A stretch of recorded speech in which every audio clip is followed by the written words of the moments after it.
Və həmçinin qardaşlar bilmək lazımdır ki, Allah Taala öz şərəfli kitabında Quran-Kərimdə buyurur ki, kullu nəfsin zaiqatul maut.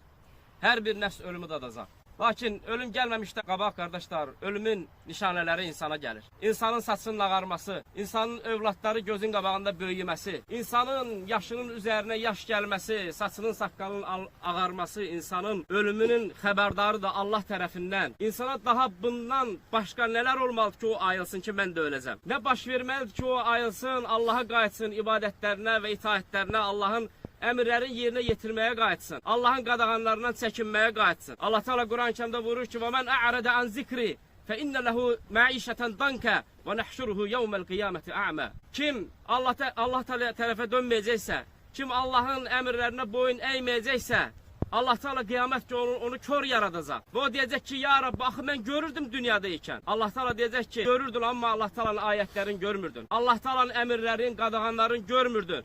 O görmədiyinə görə bu günləri kör yaradılırsan. Və Allah Teala onu unudacaq qiyamət günü. Ona tərəf baxmayacaq. Allah Teala'nın əmrlərini pozduğuna görə Allah Teala ona əzab verəcək.